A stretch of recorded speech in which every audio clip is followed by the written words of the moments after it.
Leader, I will not reply to that comment. Yes, better not, Mr. President.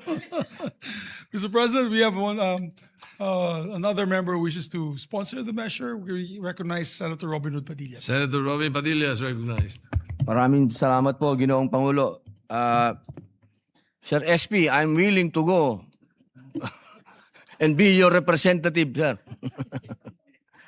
Ginoong Pangulo, mga kagalang-galang kong kasamahan sa Senado, ako po ay tumatayo upang gusto ko pong mag-co-sponsor sa panukalang resolusyon na nagbibigay pugay kay Pangulong Lee Jae-myung mula sa Republic of Korea sa okasyon ng kanyang state visit sa ating bansa.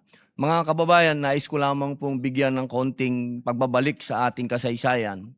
Ang ating pong relasyon sa South Korea ay hindi lamang po sa usapin ng Korean novela, sa mga pelikula, sa mga artista, kundi sa usapin po ng pakikipagdigmaan. Tayo po ay may malalim na kasaysayan sa South Korea nung panahon nang sila po ay sinasakop ng komunista. Atin pong mga sundalo ang nagpunta dyan. Kasama na po sila Lieutenant Rafael Eleto, Lieutenant Fidel B. Ramos. Sila po ay nakipaglaban dyan, nakipagbuwisan ng buhay dyan para proteksyonan ng South Korea. At kaya hanggang ngayon po, ang ating pong relasyon sa bansang yan ay napakatibay. Nais ko pong ipaabot sa inyo ang papahalaga sa Republika ng South Korea para sa kanilang patuloy na suporta at kooperasyon, lalo na sa mga sektor ng tanggulang pambansa, ekonomiya at turismo. Noong Disyembre nakaraang taon at kamailan lamang, naidagdag sa ating Navy Fleet ang BRP Diego Silang at BRP Raja Sulaiman, mga frigate na gawa ng Hyundai Heavy Industries. Katunayan nga, marami tayong mga acquisition sa ilalim ng AFP Modernization Program mula sa South Korean Defense Contractors. Testamento ng mabuting defense cooperation sa ating mga bansa. Sa larangan ng ekonomiya, maaalalang noong nakaraang taon lamang ay nag-reopen ang Subic Shipyard. Salamat sa kooperasyon mula sa South Korea at Estados Unidos na nagmuling nagbigay buhay sa shipbuilding sa ating bansa. Ang ating Free Trade Agreement na nagkabisa noong 2024 ay patuloy ding nagpaunlad ng kalakalan sa pagitan ng ating mga bansa. Sa larangan naman po ng turismo, tinatayang nasa 1.3 milyon na Koreano ang bumiyahe at bumisita sa Pilipinas. At nasa 600 Pilipino naman po ang bumiyahe at bumisita naman sa Korea nung nakaraang taon. Kasama na po dyan ang aking asawa na #1 sa Korean novela. Nariyan din po sa larangan ng pelikula. Sabi ko nga po, paborito natin ang mga pelikula. Naniniwala ako sa pangyarihan ng diplomasya at papapalakas ng ating ugnayan sa mga bansang may katulad na mithiin. Kaya naman umaasa ako na ang pagbisita ni Pangulong Lee ay magsisilbi lamang na mas palalimin pa natin ang ating pagkakaibigan, diplomasya sa pagitan ng South Korea at ng Pilipinas. Maraming salamat po. Senator Erwin Tulfo, the chairman of the Committee on Foreign Relations, is recognized.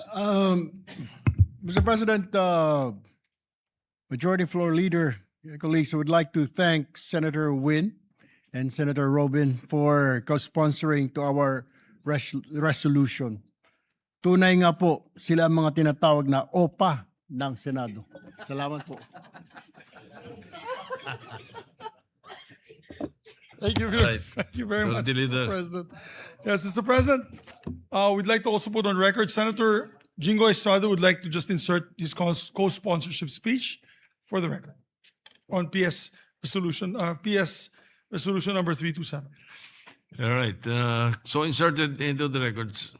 With that, Mr. President, I move that we adopt proposed Senate Resolution number 327, taking in consideration proposed Senate Resolution number 328. I so move. Any objection? Hearing none. PS Resolution 327, taking into consideration PS Resolution 328, is hereby adopted and approved. Thank you. Congratulations to the sponsors. Mr. President, with the permission of Senator Risa, because we're going to take up the political dynasty bill, as one of the interpellators are here, Senator Rodonto Marcoleta. There's one bill that no longer has interpellators. So with the permission of the body, Mr. President, I move that we consider Senate Bill number 1743 under Committee Report number 25. This is the National Athletes and Coaches Benefits and Incentives Act, Mr. President. Any objection? Hearing none, consideration is in order. 1743. Thank you very much, Mr. President. The sponsor is Senator Christopher Lawrence Bongo.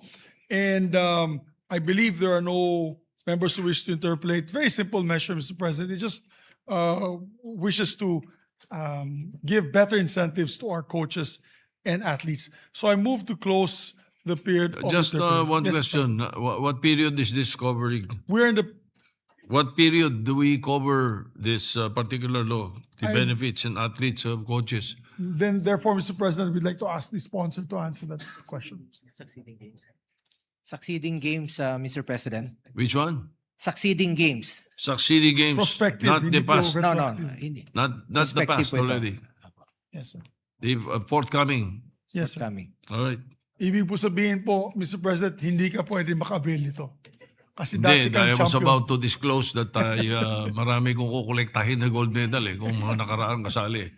Tama po, Mr. Sige. President. I believe it's prospective, Mr. President. All right. Not retroactive. Thank you. Mr. President, there being no member wishes to interpolate the measure, move to close the period of interpolation.